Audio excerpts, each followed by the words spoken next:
to the introduction to the Bobby Dazzlers.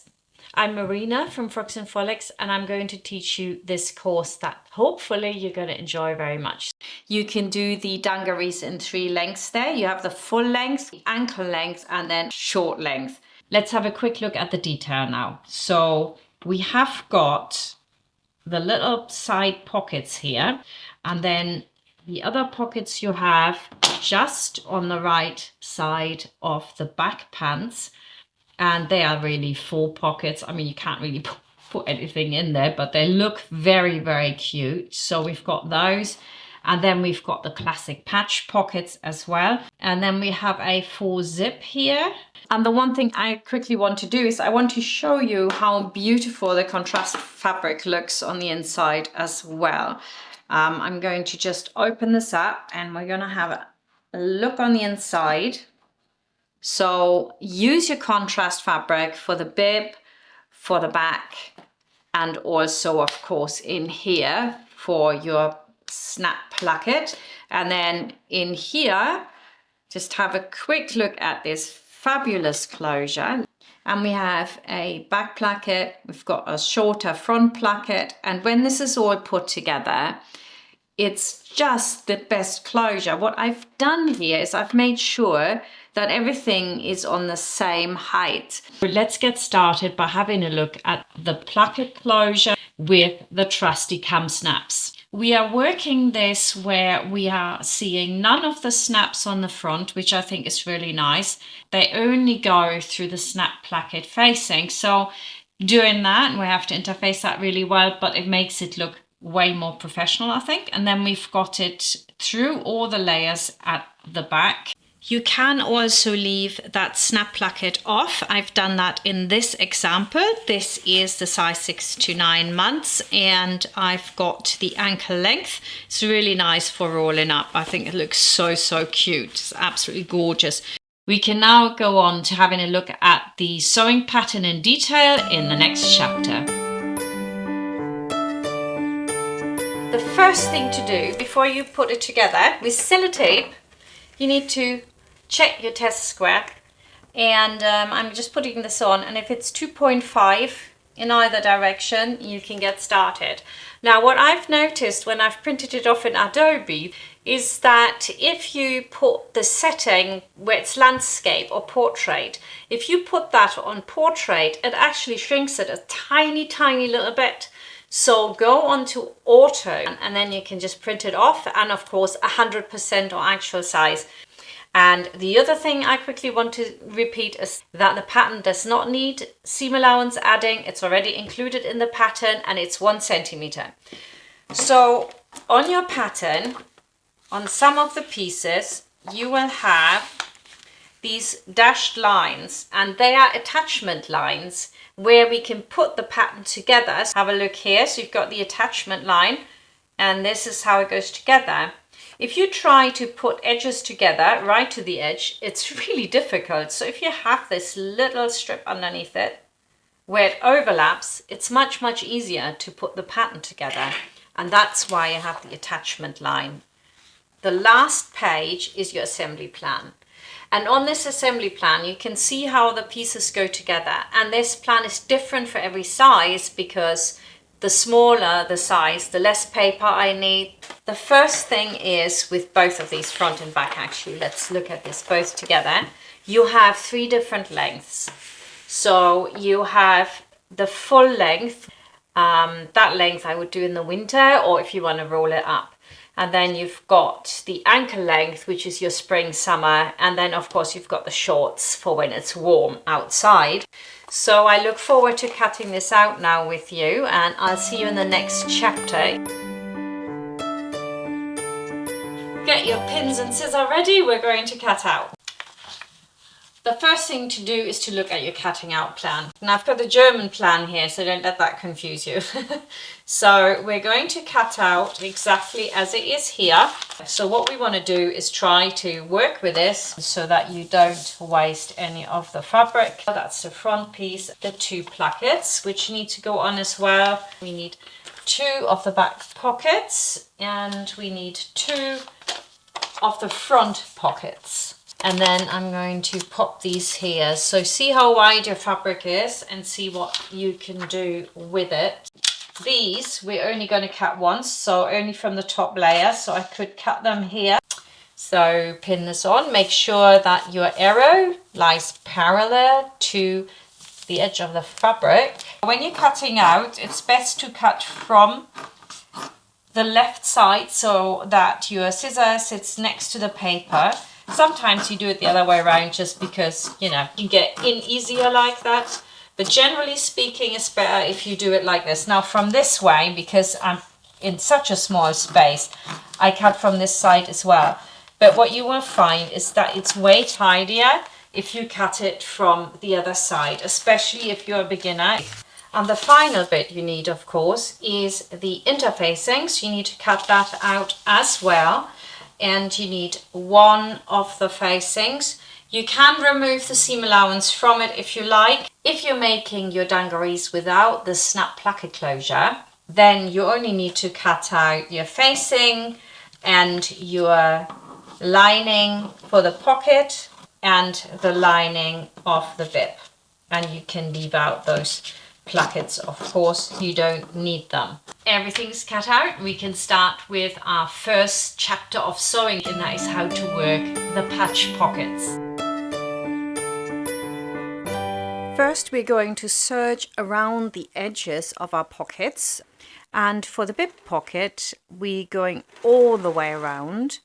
What I tend to do is I go down the sides and around and back up the side, and then I do the top separately because it's kind of hard to go around such a sharp corner. So here you can see we've gone all the way around, same on the patch pocket for the back. Now we've created templates for the back pocket and the bib actually, and we're going to use these templates to iron all the way around. So the edges are just folded in.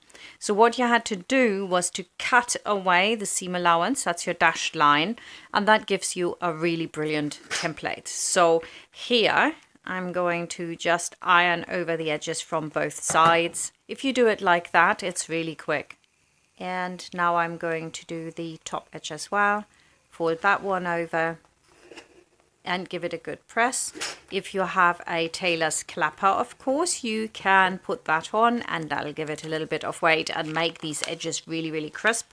I suggest you do that when you are ironing it from the outside, from the upper side, which is what I'm doing now. So turn it over, put the other pocket on top. I've already done that one, and just check that they're both the same.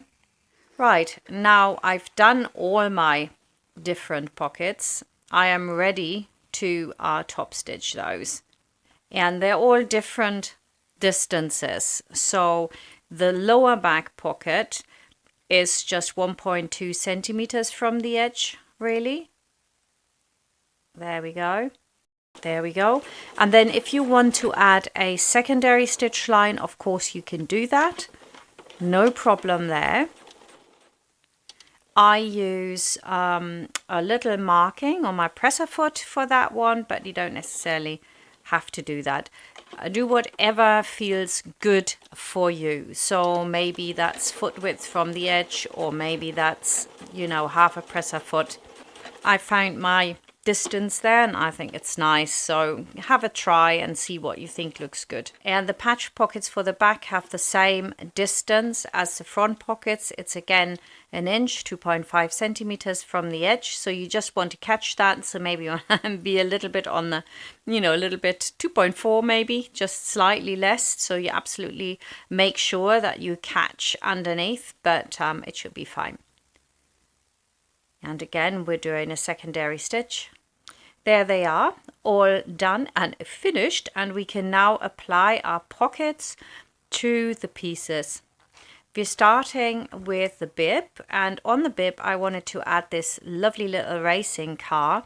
I found that on the market here in Los Angeles, and I thought, well, that would be really nice for my brand new grandchild. You just have to make sure it's securely on, maybe stitch all the way around it if you like, just to give it that little bit of extra security. Now we're going to pin that pocket to the bib, take the bib, cut out the space where the pocket is, and then all you have to do is put the pocket on top and pin it on, and you have it in that perfect position and you know it's correct. And then we can take that pattern piece back off, and maybe you want to measure it. In my case, I measured it from the lower edge to the waistline just to make sure that it's correct. Anyway, the back, same thing. You cut out the pocket position, you place your pocket into that gap, pin it in, and you're done really. Now we're going to put the lower pockets on as well. And this is super simple. Now the lower part of the upper pocket was not folded over. We're simply slotting that in to the lower pocket. So upper pocket slots into lower pocket. Super easy. And then it needs to be aligned with the side here of the seam. And we can now fold in both of those pockets 1 centimeter and then just pin it. There's no need to iron this. It will work. Nice and straight. And then the top part of this pocket disappears underneath the patch pocket, right? So we're going to pin the patch pocket, but not too much, because of course we have to lift it up in a minute again. We are going to do the lower pockets first, top stitch those two, and then we're going to top stitch the pocket over the top. And now we're ready to go over to the sewing machine and top stitch these babies on. When you're top stitching something on, it's quite important that you pull at the beginning a little bit so that it doesn't get stuck. Mine got stuck all the time and I forgot to pull it a little bit constantly, and I was going, oh no, I forgot again. And I've got these tiny little stitches in places which are annoying. Now the distance from the edge should be sort of 3 millimeters. When you're working with denim, this kind of more structural fabric, it's not so nice if you're like right on the edge. Like if you're making a silk blouse, you would want to be, but if you're making denim, you would want to be slightly further in, but not too much. So 3 millimeters is quite good. And lock in the stitches, and then I'm going to do another stitch next to that. And all my top stitching, I now did foot width from the edge of the fabric.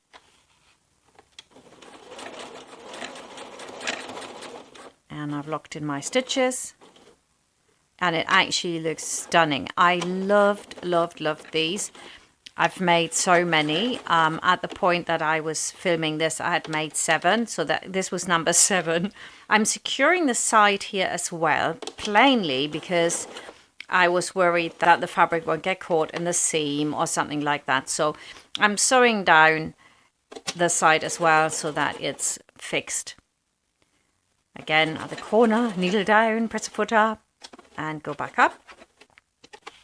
Move the top patch pocket out of the way, and then we do our secondary stitch, and I always do my foot width, so I line that up again. And here it's always a little bit of a guessing game until you get a feeling for it as to where to turn. Now I can do the top pocket because the lower stuff's all done, and we can now kind of then seal that in, fix that in, that lower pocket, and you don't see the upper edge, and I think that's really nice. The first ones I did, I always forgot about it, and I was there, you know, sewing the patch pocket on and thinking, oh no, I haven't done the lower pocket. So really important to get into the habit, start with the lower pocket, because otherwise you'll just go on autopilot and then have to unpick it again. And I've done that, I think, twice before it just, you know, becomes second nature. So go up, lock in your stitches, and I do the same again here. I'm going to do the foot width. The other thing that's worthwhile mentioning is when you think, oh no, I haven't done it quite right, and oh no, it's not like super duper even. Very often when I sew, I see all the mistakes, but once it's finished and it's together and you look at it, you won't even see it. So Don't knock yourself if it's not quite perfect, because when you look at jeans you buy from the shop, I tell you what, they're not perfect either. In this chapter, I'm going to explain to you how to put in these lovely side pockets. Now we're going to sew our pocket and our pocket lining to the front legs. So take your pocket lining first, so right sides together of your front leg and your lining, and then we're going to pin and we're going to sew this together. And always make sure that you've changed your thread, because really we have the standard thread here. We do not want to have the top stitching thread in, because that's a complete waste of money. So make sure you change it. I forgot it a few times thinking, oh no, it's still on. And when you come to the corner, you might want to change your stitch length to 1.5, so that when we cut into it, to release that point so we can turn the pocket so that it doesn't fray. The next step is to snip into that corner so that we can turn it. So pick up a sharp scissor and cut right to the stitching line. So don't hold back and think, oh, I'm only going to cut halfway. You can't do that. You've got to go all the way. And now we can turn this and iron it, and it'll give us this really nice pocket opening. Now we're going to roll out the seam, so you move your left hand forwards and backwards until the seam sits right in that edge, and then we know it's perfect. That we're now going to top stitch all the way down. Pull your threads, and that will prevent it from getting stuck. It's a good tip. To be honest, mine got stuck a few times where I've got these tiny, tiny little stitches at the beginning, but who cares? Really, you don't really see it at the end, especially since most of that disappears in the seam allowances anyway. So I'm now also going to do this foot width, go to the corner, awesome, turn, and all the way back up. And for the next step, we have to change our thread again to standard thread. You might want to do that before you put the pocket under the pocket opening, so that the upper edge and the side seam align. And then we're putting in our pins vertical to the seam, so that we can leave them in when we're sewing around. So now we're going to sew this together. You could do a foot width seam allowance here. You do not have to have that as a 1 centimeter seam allowance. It's not really necessary. Try pulling the fabric round when you get to the curve, instead of having the needle down, lifting the presser foot to change your direction of sewing. Now we're going to overlock the edge or serge the edge, and you always serge from the side that is visible afterwards. In this case, that's the underside of the actual pocket. Make sure all the pins have been removed so you don't ruin the knife of your serger. That will be a bit of a disaster. We do the same again, and also here you will see me really moving the fabric round with my left hand. There's a lot of force involved in there, even if you can't see it as much. Really, it's none of this light stuff. And that's our beautiful pocket, nicely inserted. You can give that a good press, and we're done with this step.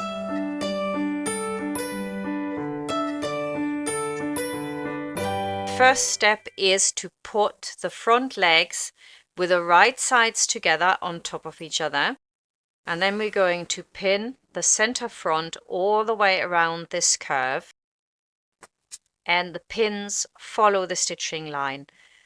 I like putting the pins in, unless it's pockets like we've just done, exactly like the seam line. If you put the pins in like that, it will show the mistake up. It's better than putting them vertical to the seam.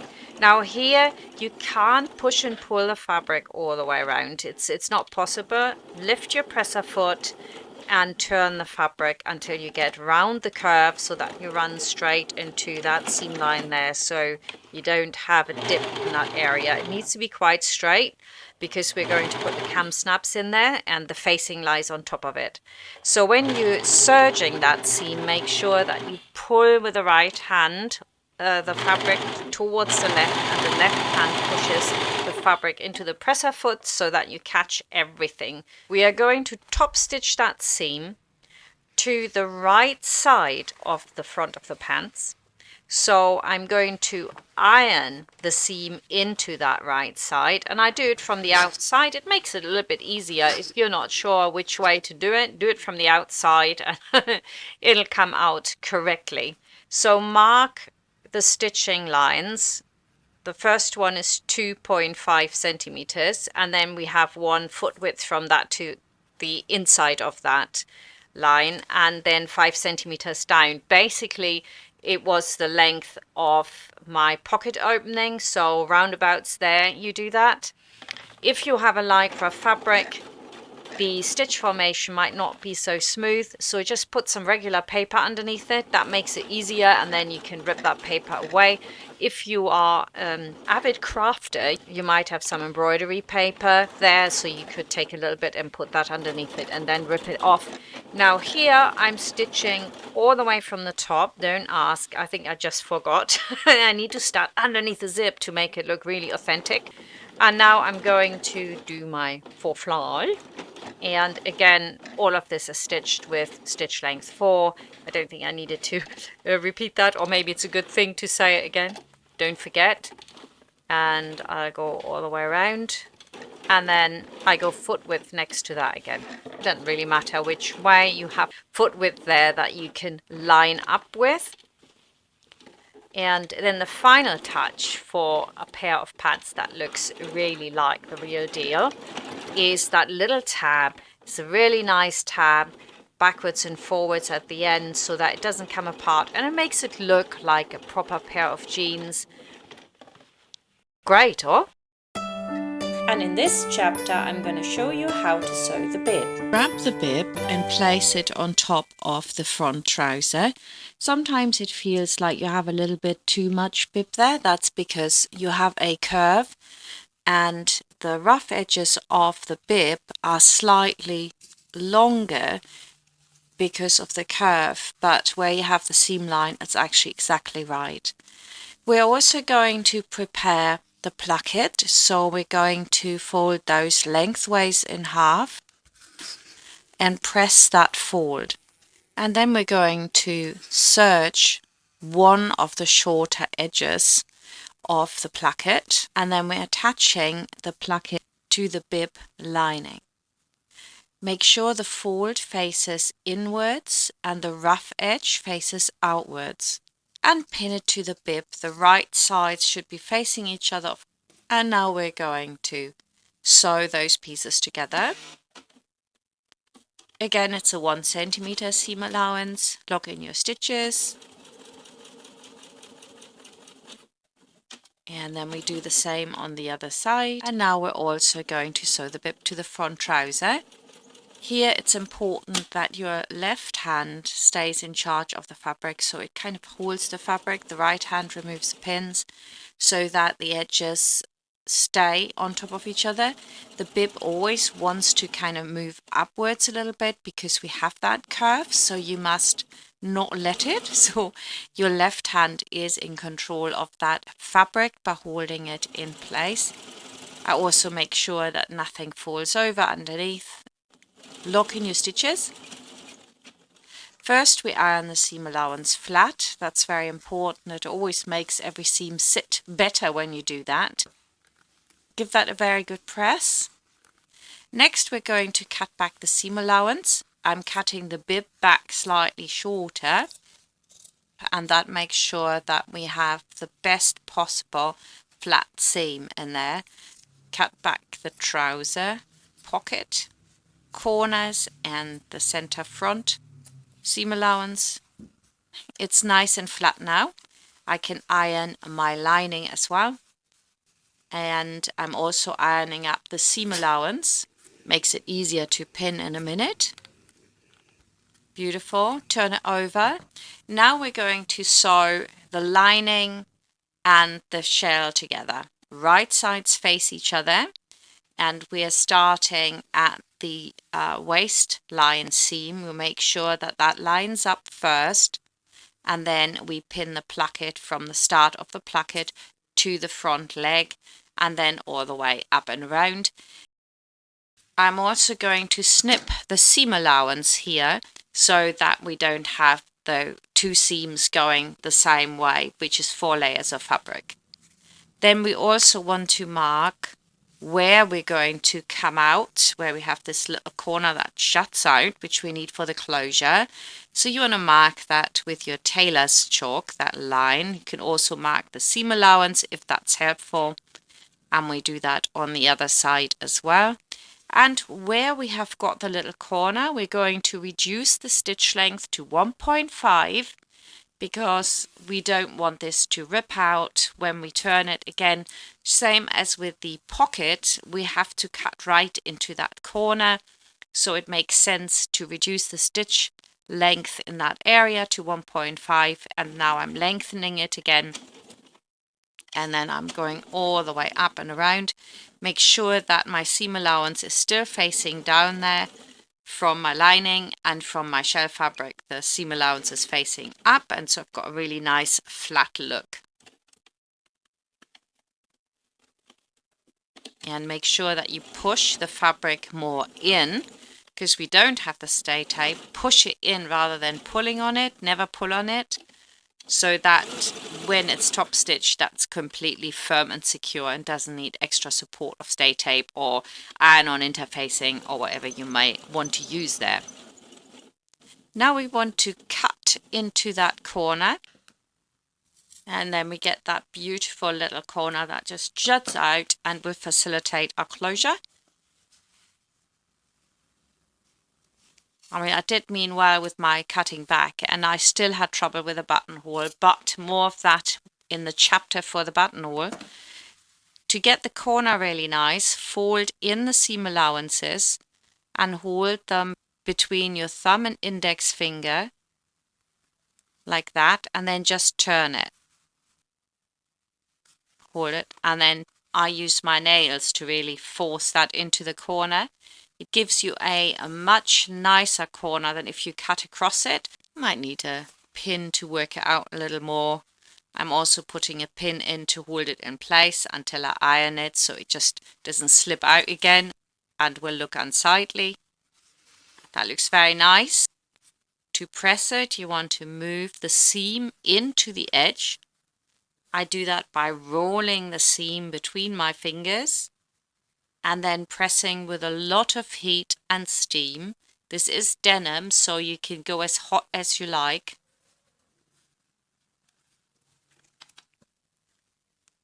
There we go. Keep rolling it. See that there's a little dent in the top line as well. That makes the bib sit really nicely. And now we just have to pin the bib lining to the seam. Stitch length 4 again. Hold on to the thread at the back and then pull it as you go. That makes it easier to get started, especially if you want to lock in your stitches.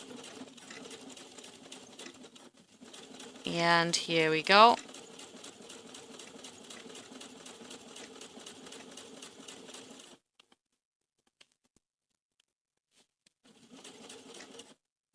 Put the needle down, turn again.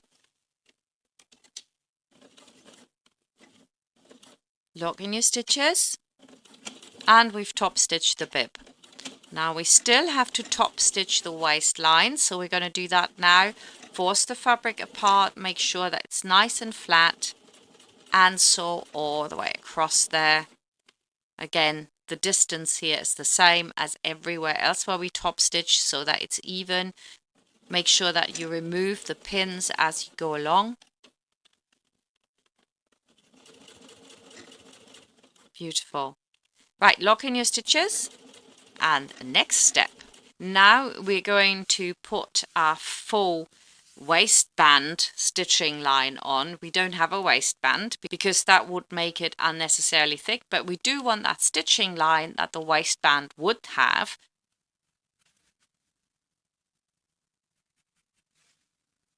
And there we go. All the way across. Stitch length 4. Tension 11. The presser feet just go past the pocket. The bigger the size, the less of an issue it is, and I've designed it so that it wouldn't be an issue. This is the second smallest size, so of course it's quite close. Lock in your stitches, and we've got a beautiful front completed. Now on to the next chapter, the not so easy buttonholes. First step is to mark the buttonhole in between the two stitching lines that you've got, and to make sure that the buttonhole sits in the right position, might be a good idea to take out the button you're going to use. Not everybody's going to use jeans buttons. See where that needs to sit by just flipping it over so the top side of the button sits right on that corner, and make absolutely sure it doesn't stand over the edge. Now, the stem of the button should sit in about 1.3 centimeters from the edge. And now I'm just going to measure that out and put a line vertically down on that 1.3 centimeters. We've done that on both sides. And then I'm going to do the center of that as well, and you'll get your buttonhole in the right position. There will be a space at the back of the presser foot where you can put your button into, and then it should come out as the right length, but sometimes the buttonhole is made much too long for it, so please do a sample buttonhole. Most buttonholers on the machines work backwards on each other, so I'm putting that in so it lies towards the back. My sensor is down. I have adjusted my machine to the settings to do a buttonhole, and now I was going to put in this buttonhole and ran into the first problem, of course, because it just hammered on the same spot and did not move at all. Because even though I was so good at cutting back my seam allowances everywhere, there is still too much there.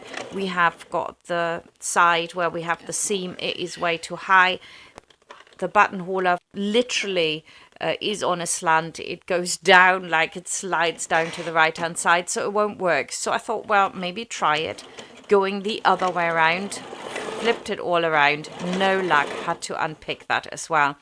And so then I thought, well, let's put some fabric under that side, which you can see now where the plastic is, to lift it slightly, to get that bump. And one of my testers called it a bumper. I thought it was really cool, my bumper. And I did it with that, and it still got stuck. And I thought, oh my word, this is all not working. I've unpicked the whole lot again and tried it again with more, and went over the whole lot, and as you can see, it stopped it again. So this time I went backwards again to the original position, and this time I put my bumper underneath the metal side of my presser foot and worked from there. And we now go to my original footage here to hear my reaction to this buttonhole.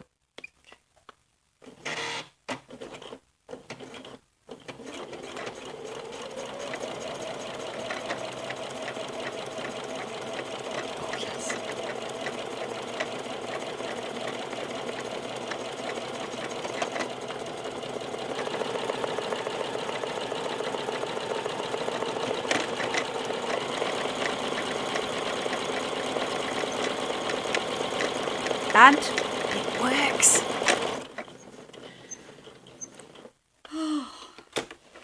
Hallelujah. So with that successfully in, it was such a relief. I put the other buttonhole in as well, and we can cut it open. To open up the buttonholes, I fold them over, and then I just do a little snip in that crease, open it back up, and then go into both corners to cut my buttonhole open. And that's it. You want to test again that your button actually fits through, and if it does, well, that's brilliant. I'm just securing now where my pocket is so I can move on to my next step. In this chapter, we're going to sew the back together. First, we're going to put the center back on top of each other, and that will be sewn with a seam allowance of 1 centimeter. Hop on over to that sewing machine, lock in your stitches, and we're sewing all the way down.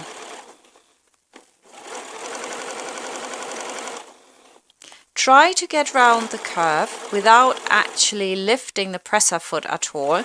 You're using your left hand to turn the fabric. There's a lot of force from the left hand on the fabric. Maybe you can't see it, but it is. Now we're going to serge from the top of the left pants, because the serging from the top side is always way prettier than the serger underside. That's why we're always serging from the side that's visible later on. There we go, nicely caught. And now we're ironing this into the left hand side. If you're not quite sure which way it goes, just iron it from the right hand side, if that makes it easier. Now we're going to top stitch this. The first stitching line is going to be that same 2 to 3 millimeters from the edge, and then we're going to do another stitch line which is presser foot width from the edge again. Lock in your stitches and then pull the fabric slightly apart so that where you have your iron seam, that doesn't fold over a bit. It shouldn't do because we have pressed it, but it does happen. Now some of you might not have ironed it and gone straight to the sewing machine after you sewn the seam and serged it, and that's okay as well. But you do have to then be really vigilant, pull the fabric apart and make sure with your left hand that there are no creases in that curved area at the lower end. Right, now we can do our facing. And that will be interfaced because I'm using a fairly lightweight cotton here, and that needs the stability. So you want to iron your interfacing to the wrong side of the fabric and then serge the lower edge, pin the armhole and the neckline. Now we go over to the sewing machine. Try to not lift the presser foot when you go around these curves. They're not so pronounced here in the armhole area. You should be able to do that, and it's very good practice, and your stitching line will look much smoother and rounder if you manage this technique. Now at the top here, make sure you don't go straight up, but you follow that line. And then as we come around here, it gets harder to just move your foot around and the fabric around without lifting the presser foot. So here you may want to lift the presser foot, have the needle down. And then what you want to do also is to reduce the stitch length in this area to 1.5, so that when we do the snipping right to the seam line, nothing can fray out, nothing can rip out. There you go. I'm almost over it, and then I can lengthen my stitch length again, and I'm doing 2.5 for this, and I'll go up. Now we're going to cut back. I cut back quite sharpish. I think about 3 millimeters is okay. You don't need to leave a lot standing, and what you really don't want to do is leave any of the seam allowance standing and then cut out these horrendous triangles like they show you in Batik and Simplicity patterns. That never looks good. It's better to cut it back pretty sharpish, and then do not cut into the curves unless they're very pronounced. So in our case, that is the case here at the dip where the neckline is. That is too sharp. Now I'm going to take a safety pin and attach it to the top of these straps. And we just push it through to the other side. Start pulling it from the other side. So now we're going to iron out the edges. Keep rolling until it really is in the edge, and then iron the whole lot. Now if you are watching this via my YouTube channel, I would really like to hear from you. Are you enjoying this? Have you made them, or will you make them? And the final thing now is we are going to do the little plackets for the back. We're going to close them just across the top. The lower end is already serged. You could of course finish this part and then serge them. That would also work. It doesn't have to be done earlier. There we go, 1 centimeter seam allowance as per usual. Remove your pin, lock in your stitches, go to the end. Great. Do the same on the other side. Take a pin and work out the seam. And we'll do the other one as well, of course. Turn it, lift out the seam and press that one, and then we are done with this part. Now, in the next chapter, you're going to learn how to do that fantastic closure for this chapter. Now, we are done. First step, move up your facing so that you don't catch it. We don't want that for the moment. And then you place your front on top of the back. And now we're lining up the hem, but also at the top. This is important. You've got this additional stitching line on the front, right? And that needs to sit right at the top of the back. Those are the 2 points that need to be on top of each other. So make sure that the trouser pocket lies nice and flat. It doesn't fold over. On this side, not such a big deal because you can see what you're doing. And you're going right to that sweet spot, that little jut out, right into that corner. So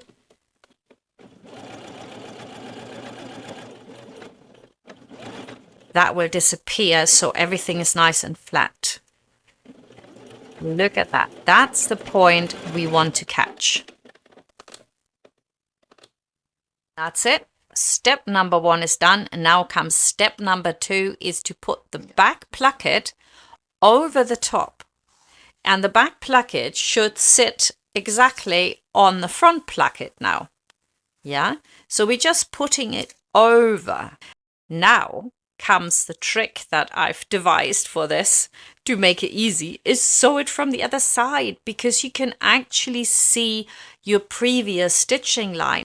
If you're not quite sure how far do I have to sew to get this all down, so my placket is in.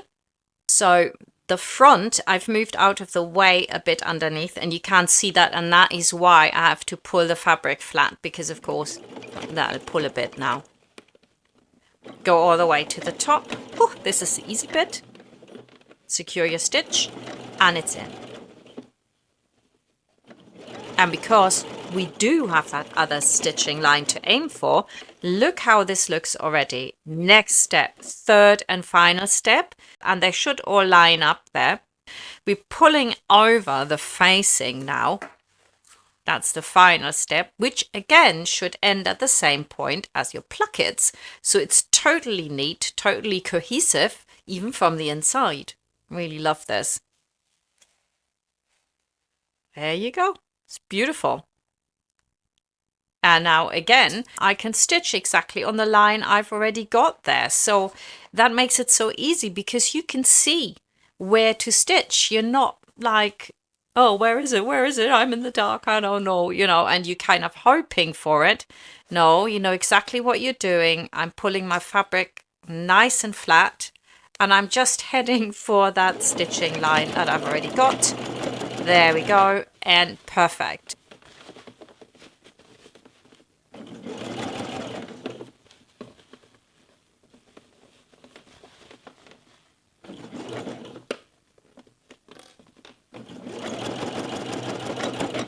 So we want to serge that, of course.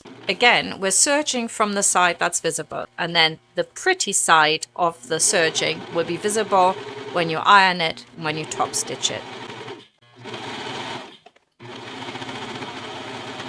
So now I can turn it, and here this is really thick. Here I'm just going to cut this off. So many layers, we want it to sit nice and flat, so cut the corner off. Beautiful. And now I'm going to press this seam towards the back. Look, they line up exactly. In this chapter, we're going to top stitch our side seams, and we're also going to top stitch all the way around the armholes and the neckline to get this beautiful finish. We're starting at the hem, and we're going up And it's very important that you've turned your pants to the wrong side. Makes it way easier to get into that top part. I mean, it's not impossible otherwise, so always turn it. And use your fingers here, your index and your middle finger, to pull the fabric apart. So I've gone to the top, start again at the bottom and go foot width next to that all the way up.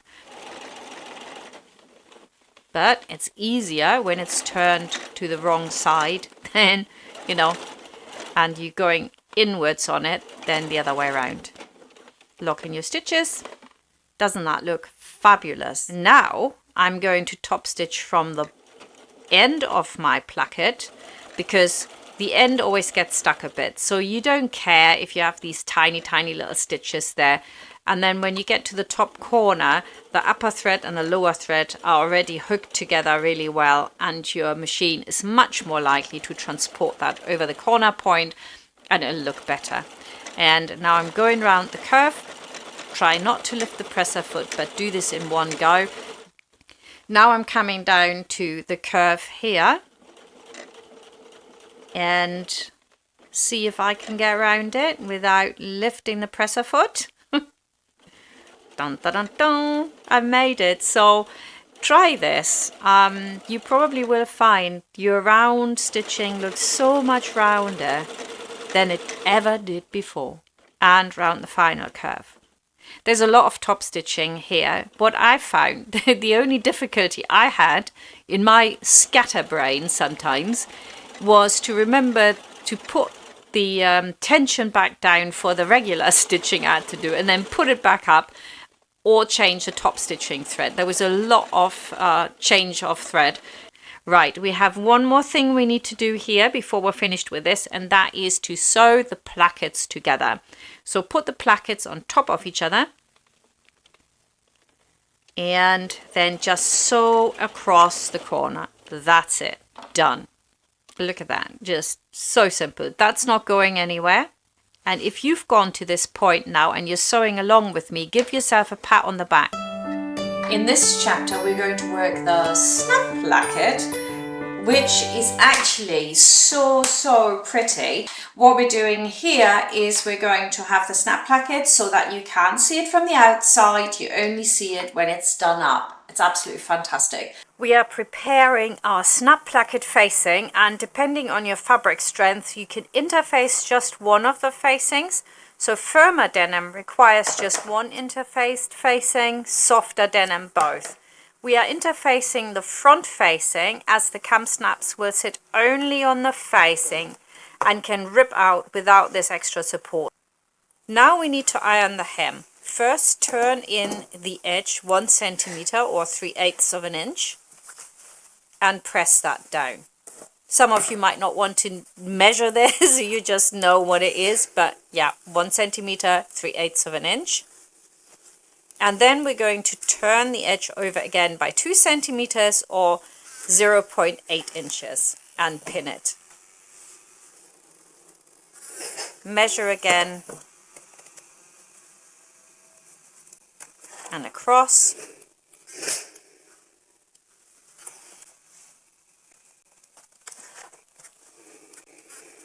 So now we're going to top stitch this. Now the turnover is 2 centimeters.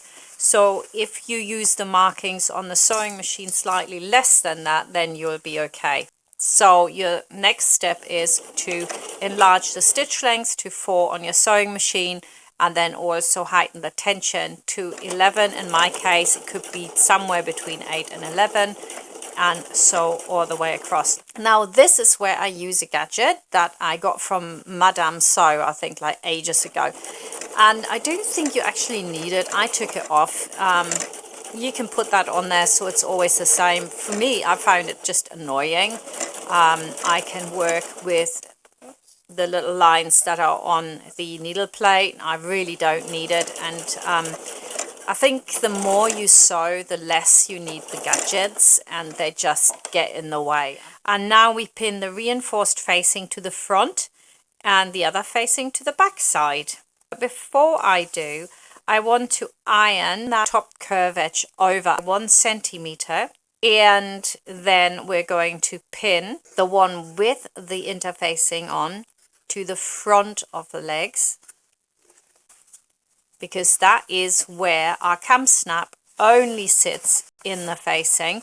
But to put the cam snaps in the right position and to make this as easy and smooth as possible, it is important that we do it exactly how I show it here to you. Trust me, this is the best way. I have tried it many other ways and it didn't quite work so well. Here you can just rely on it, that it will be perfect every time. And then we also pin the back facing to the back leg. Right sides together again. 1 centimeter seam allowance.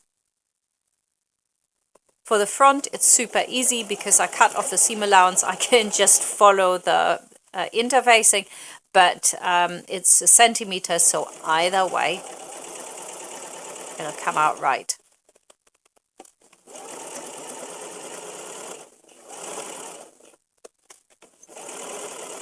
There we go. And now I'm going to iron those seams apart. You could also understitch it, but because I want this to be super flat, the whole lot, and I'm putting cam snaps in, that is why I'm not understitching this time, but this time ironing it apart. This will give me the flattest result here. If you have a slightly lighter fabric, not a heavy denim like mine, of course you could understitch it and it would give you the same perfect edge. Now I'm ironing it up. Beautiful. You might want to have a little bit of that denim seen from the wrong side when you do that, so that it's very similar to understitching. And you might say, but you said you're going to put the cam snaps just into the facing. Why are you pinning it all? And the reason for that is that when we're marking it, if you haven't pinned this, it's so easy to get it into the wrong spot. Pin it and then we release the pins again. Pin it, iron it, and we are good to mark the front. Same thing again. It's going to close like that, right? And we're going to put in our cam snaps from that side. On this side as well, we're going to iron the seam apart, iron it up, and then we're going to pin that as well. Now we fold in the side and then we fold it up and we pin it exactly in. Now here we can pin a bit more because this we're just going to sew down in a minute, so this is not going to come back off again, so pin away. So now you want to take your cam snap template, which I'm going to put on so that the center fold part of it always faces the center of the pair of pants, and then you just mark through the holes, which I've cut away sneakily, and I do the same from the other side, and that's marked, so I know this is where I put my cam snaps. And then I do exactly the same on the other side. You make absolutely sure you've got the center fold mark going up to the top. And anybody that's watching real close now can see that my center fold mark is facing the hem. I was concentrating on the camera, I didn't see it. So once I stopped filming, I saw it and I went, oopsie daisies, right? So you need to make sure that the center fold mark faces the middle and it'll come out absolutely perfect.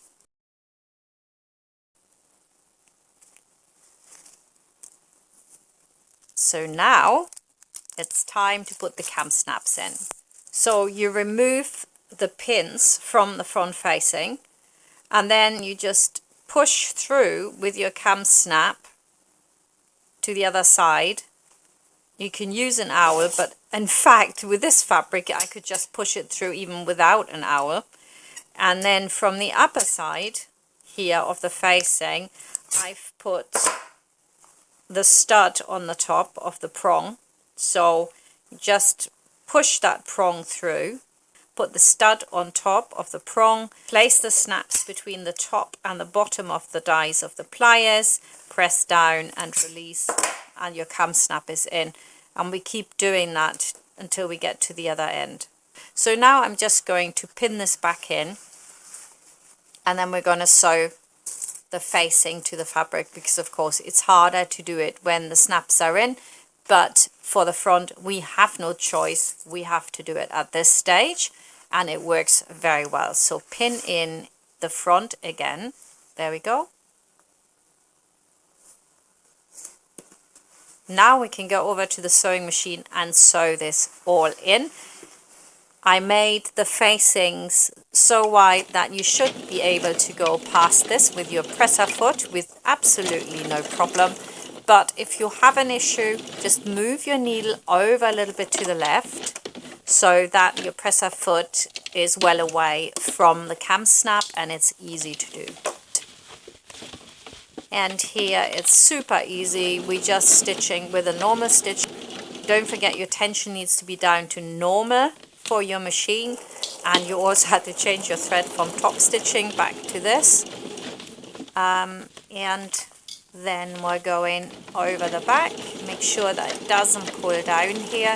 This is where understitching of course has the advantage over just ironing it apart. It will never shimmy or shift. You have a go. Let me know in the comments what you think about this. If you are watching this on my sewing school at frocksandfrolics.com, then why not click on the video, watch on YouTube. That takes you to YouTube and you can leave a comment as well. I'd be really happy if you did that. I'll check again my length and it's perfect. So now I can put in the other cam snap. I push my owl through all the layers, then I remove the owl. I place the cap snap on top of the facing and push the prong through to the top. We place the socket with a thick rim on top of the prong. Then we place the snaps between the top and bottom dies of the pliers. We press down and we release, and the snap is inserted.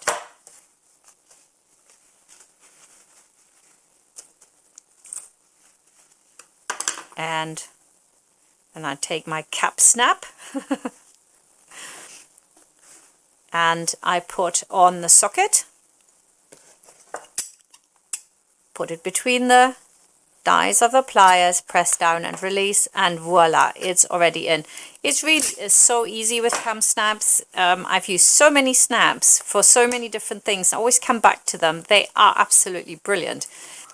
So now I've got all my cam snaps inserted. I just have to do them up and we're basically done. This is excellent, and I do like that you don't see the cam snaps on the outside. This is really nice, gives you so much room and you can quickly change the nappy, so that's absolutely brilliant. In this chapter we're going to do the sliders and the buckles, and they are not very difficult, but they are a little bit fiddly, so let's start fiddling together. First you want to grab yourself the button that you're actually going to put on, and very similar to when we were looking at how to put the buttonholes in, you want to make sure that your button doesn't stand over the edge. If you use the diameter 1.5 button that I'm using, then 1.5 centimeters from the top and the side is perfect. So I can mark that and you can see my button just will fit perfect there. I'm putting it into my buckle just to see where it needs to sit, but that's the spot then that you need to mark.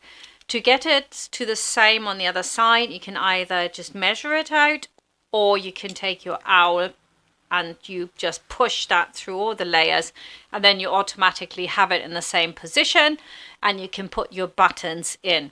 Now I'm using the buttons that I've got from Amazon, and they are all linked for you, so you can go to the notions page in your instructions and then you can just use the link to go to Amazon and order exactly the right buttons, sliders and buckles, and they will fit this pair of dungarees perfectly.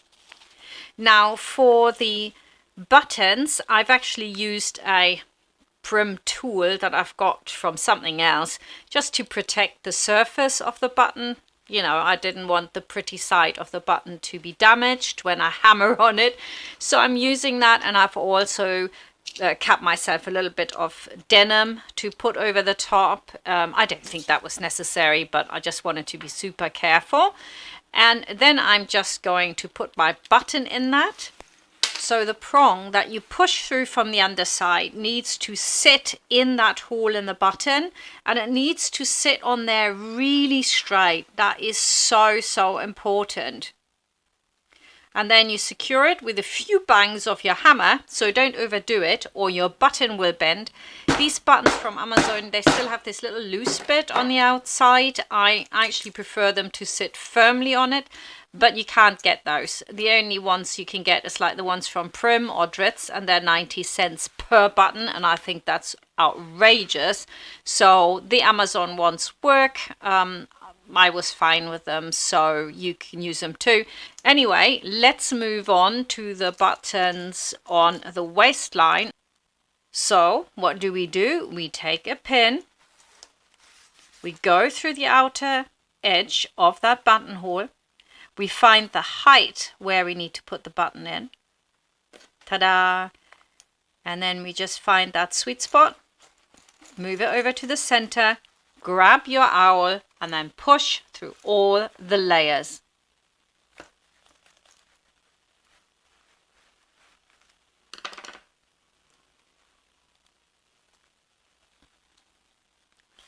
Beautiful. Now I pick up that sharp little nail or prong there, and I take that and I push it through the back. Now it's through.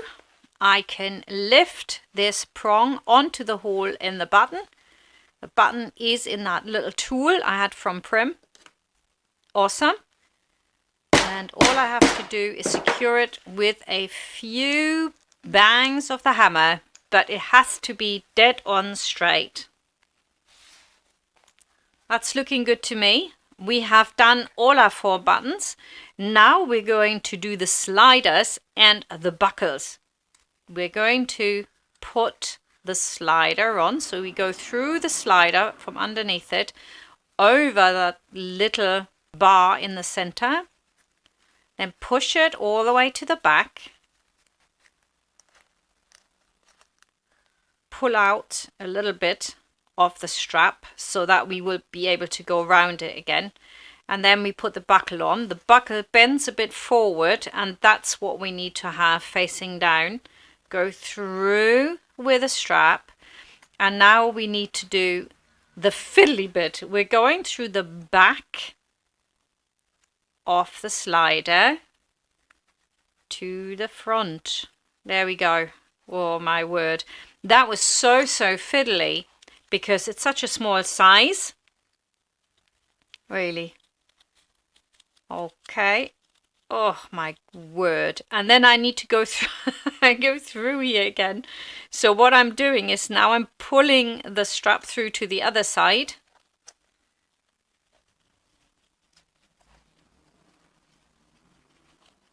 There we go.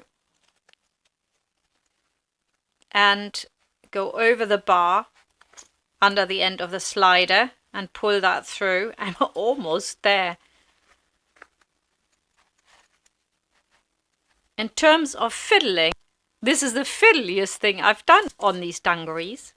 So I pull this through about 2 centimeters, probably 2.5 is okay as well if you need that space. I put a pin in, then it's ready for the sewing machine. That is so exciting. I'm excited just talking over my video, to be honest, because that was such an achievement. By the end of it, I've made 10 of these. So my grandchild is very well kitted out with dungarees, one for every age. From newborn to age 3. Okay, so I'm just sewing this in. And just the same again on the other side. Just pull it away as much as you can to get in there. and then one stitch very close to the edge, and then you can do another stitch maybe foot width next to it, or you just go bum bum bum bum backwards and forwards like I have done. Absolutely fine. Awesome. Done, done, done. Just fabulous. Well, thank you for watching the Bobby Dazzler course. I hope your sewing confidence is soaring. You know how to do all these things, from snap plackets to putting hardware on and patch pockets, and of course putting in cam snaps. All the things I've taught you in this course. Every sewing pattern that I do comes with a sewing course. So pop on over to frocksandfrolics.com and see what you like. And there aren't just patterns, there are also free sewing courses for all sorts of methods in the sewing school. So if you go on the website, just go to the Sewing Academy, it's in the menu, and you will find gazillions of videos for all sorts, from t-shirt DIYs to how to sew in a zipper 5 ways. So pop on over there, check it out, and I'll see you next time for another project with frocksandfrolics.com and me, Marina. Bye for now.